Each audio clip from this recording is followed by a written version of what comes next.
What's up guys, this is Cher talking, welcome back to my channel. In today's video, I want to talk about a Midsummer Night Stroll romancing boss fight and also the series challenges that will come later. Well, this is a Global X event, that means that this boss fight is pretty hard. It's actually pretty interesting because it also has a very different mechanic. Well, you have to fight against 3 waves of normal enemies, the same ones on the farming stages, and then by round 4, you have to fight against the Gaia Toad. This is an enemy from SaGa Frontier 1, and it's a pretty specific one. It's weak to cold and lightning, cannot be attacked with any type of ailment, has blunt and pierce and heat attacks, and can poison you. When you look on this, it may seem simple, right? No. Gaia Toad has a passive that will debuff your love and charisma by very high values on the start of a turn, and it triggers even before you self-heal. Besides that, he will also debuff your will by high values. It's not as high as the debuff to love and charisma, that seems to be something like 50%, but it will still be very high to just allow him to poison you with more ease. And he likes to poison because he wants to kill you by that. He's not that strong, to be honest. If you bring lots of support, you could actually survive Gaia Toad easily. But then, you will not be able to self-heal or heal the party, because your love and charisma go to 0 eventually, and pretty fast. So you have to think well on how to defeat Gaia Toad. There is a very important mechanic here. Clear debuffs. We don't have many characters that can do this type of stuff, so in the end, you can actually defeat by resist.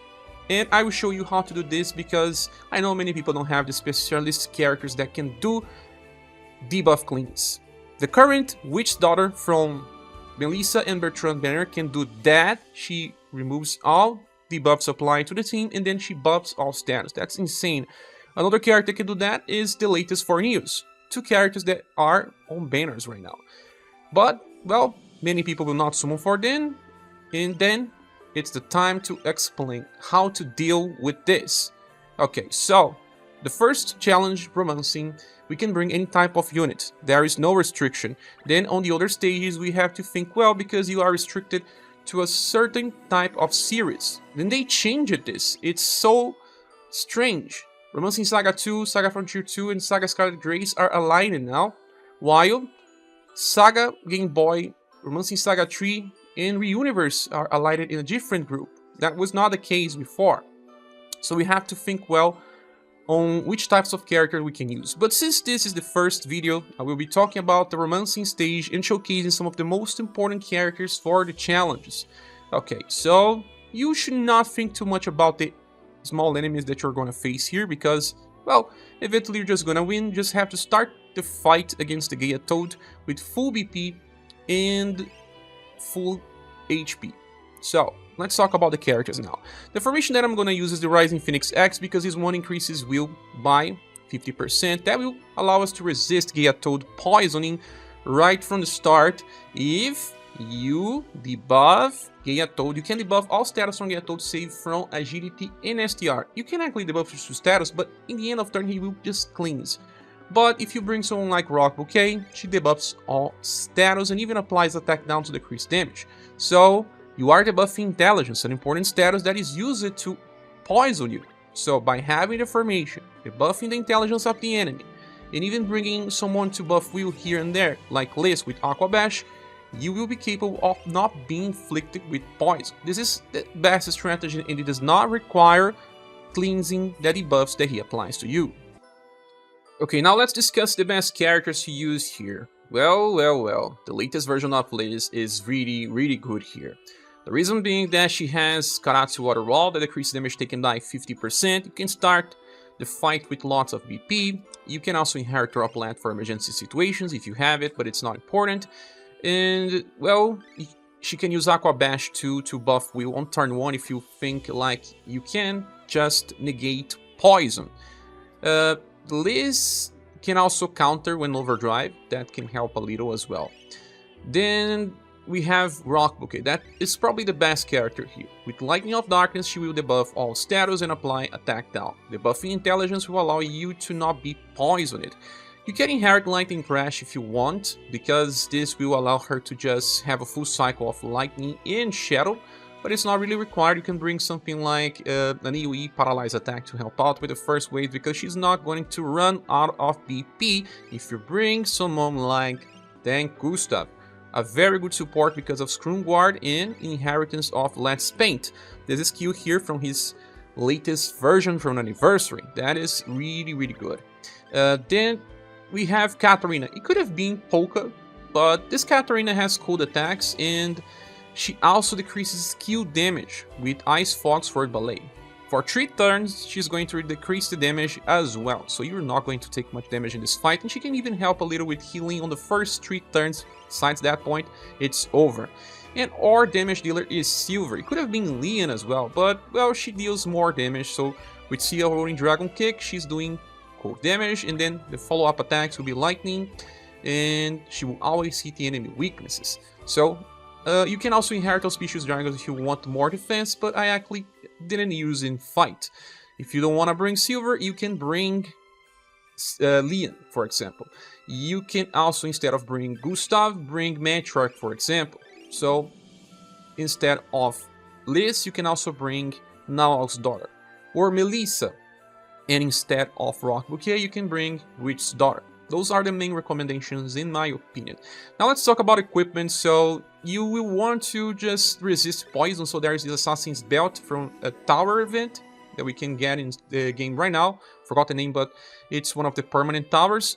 And there is also this new equipment, the Uchiwa Fan, that also gives resistance to Slash, Pierce, Heat, and lots of resistance to poison.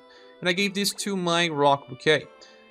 Proof of War Tower is on Katarina because she needs to resist damage, so I gave her also the Titan Suit and the Matriarch Gauntlets. For Gustave, we gave the Assassin's Belt and also the Spriggan Suit and Purple Flower Sun Hat. You have to think about defending yourself against Pierce, Blunt, and Heat. But most likely just poison. It's the most important thing. With all that said, let's go. Okay, so I just fast traveled to round 3 because otherwise the video will be too long. You just have to save VP and reach the next boss with a full HP as well. So try to use something like Lightning Fist, Witch, or Silver all the time, and maybe just keep using Lightning Crash, or you can use Lightning of Darkness just a few. Katarina will be using Sonic Tears for now. On the next turn I will do something with Gustave. I will start charging his last paint, because when he actually discharges this skill, it's the best moment since he applies guard up. And on the next turn I can start using it, and that will allow you to get even more effects. And he also uses Morale up when he discharges, so we'll do more damage on overdrive. So start charging now. It will give me time to kill the enemies in 2 turns.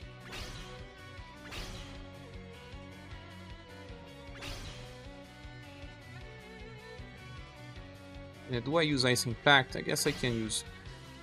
Let's start charging. Everyone is already on overdrive. Took my time, went slowly.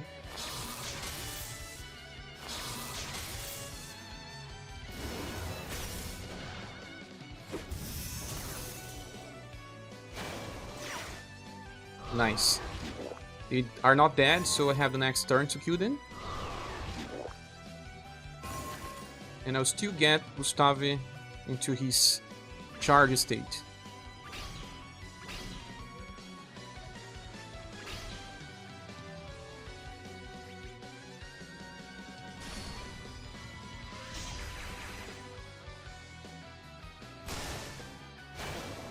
You also give 2 BP to the party, but it will be a little wasted here.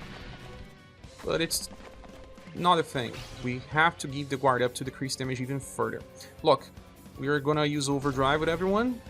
Karatsu Outer Wall. SaGa Rolling Dragon Kick. Lightning Dark is now and always. Katarina, Ice Fog, Rocbouquet, and Pigeon Whistle with Gustave. So boss is already decreasing all of our status. Right on start, Love and Charisma and Will. We want to debuff our Will to apply Poison.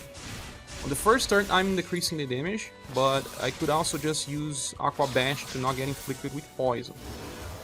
But since I'm debuffing with Rocbouquet, it is enough, because Rising Phoenix X formation is helping me out with some real buffs. But yeah, it seems like I still went and got poisoned anyway. Only Liz though. But it won't be a problem. I will keep using Karat's Water Wall to decrease damage by a lot. Sea Horn Dragon Kick, Lightning of Darkness to keep debuffing intelligence. Now I can go to Ice Impact. Will not matter much, but we will just use Let's Paint as well.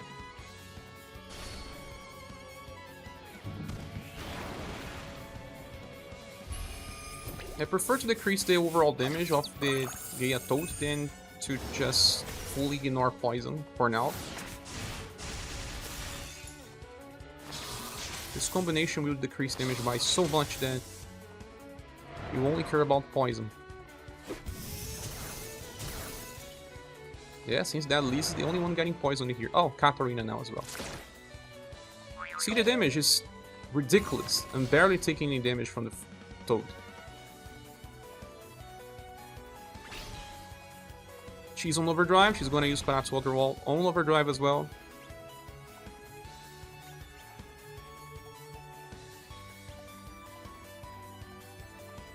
Well, we still have to use Ice Impact for this turn. The next one we return to use the skill number 3 to decrease skill damage.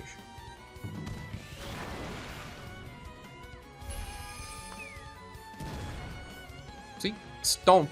With the wrong setup, this would do like 1,500 damage. This is the last turn where we healed something. After this turn, forget about it.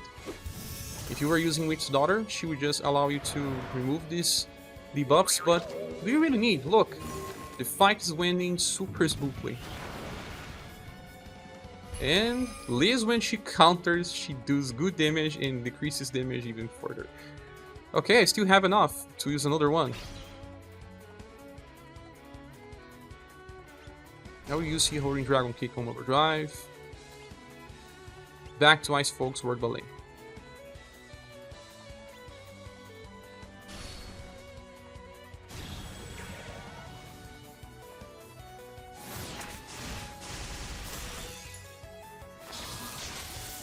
I think he's already on 30% HP or something.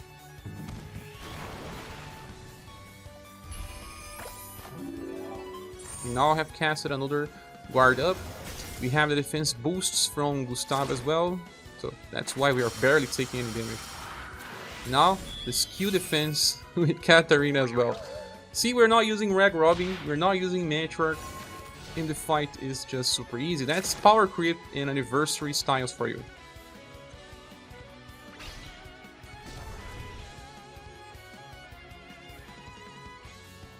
Taking full control of the fight.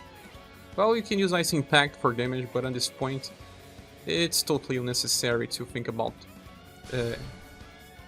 healing. Elise didn't stop a single time this skill. She was capable of using it all 5 turns in a row, because when the boss attacks her, she gets BP back. When Gustave charges the skill, he gives 2 BP to the party. See that he was not capable of poisoning anyone again. Only Liz and Katarina. Yeah? Well, dead by counter. See, that is the best setup to fight against Toad, but we have to use different squads for the challenges. So the video ends here. The next videos will cover the specific fights. I'll try my best to show the best setups as possible. With all that said, I hope this can help you. Thank you so much for watching. Please subscribe if you haven't. If you want to support the channel, there will be links in the description. Hope to see you soon in the next one. Bye.